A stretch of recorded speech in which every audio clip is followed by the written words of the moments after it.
एक बार एक राजा शाम को अपने राज्य में घूमने निकला। पूरे राज्य में सब कुछ देखता जा रहा था।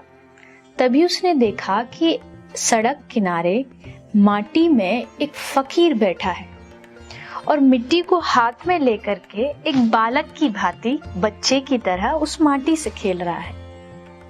राजा ने देखा और राजा के मन में आया कि शायद ये फकीर के पास रहने के लिए घर, खाने के लिए भोजन, पहनने के लिए कपड़ों की कमी है, तो क्यों ना एक राजा होने के नाते मैं इसकी थोड़ी मदद करूं।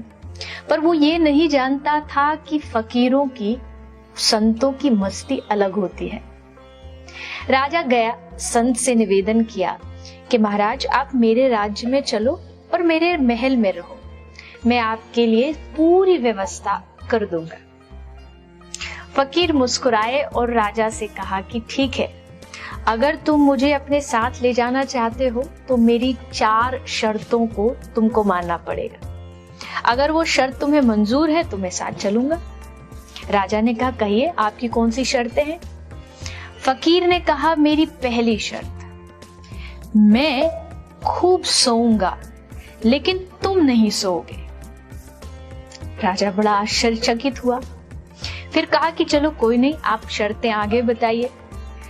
फकीर ने कहा मेरी दूसरी शर्त है कि मैं खूब खाऊंगा पर तुम नहीं खाओगे, और मेरी तीसरी शर्त है मैं अच्छे अच्छे वस्त्र पहनूंगा पर तुम नहीं पहनोगे, और मेरी चौथी सबसे महत्वपूर्ण शर्त है कि 24 घंटे तुम मेरे पास रहोगे और मुझे छोड़ करके कहीं नहीं जाओगे। अब राजा ये सुनकर के हंसने भी लगा और गुस्सा भी आया, ये कैसी शर्तें हैं।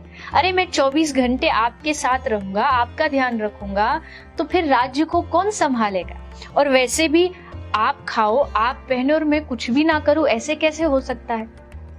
तो फकीर ने मुस्कुराते हुए कहा ये चारों शर्त तुम नहीं कर सकते, मैं तुम्हारे साथ नहीं चल सकता। क्यों?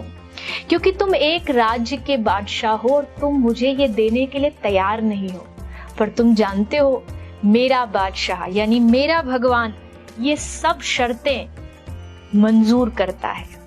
वो खुद नहीं खाता पर मुझे खिलाता है, वो खुद कभी नहीं सोता पर मुझे सुलाता है, और सबसे बड़ी बात 24 घंटे हर क्षण हर श्वास में वो मेरे साथ रहता है। वो भगवान मुझसे कभी दूर नहीं जाता।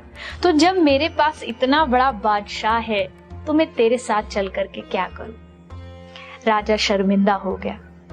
सचमुच यकीन मानिए, इस दुनिया में अगर सबसे बड़ा कोई बादशाह और आपका सबसे बड़ा कोई हितैषी है तो वो एकमात्र आपके भगवान है। हर रोज सुबह उठ करके उन्हें धन्यवाद दीजिए कि वो आपको खिलाते हैं, सुलाते हैं, आपके साथ हर क्षण रहते हैं, और एहसास करते रहिए कि भगवान हमेशा आपके साथ मौजूद है।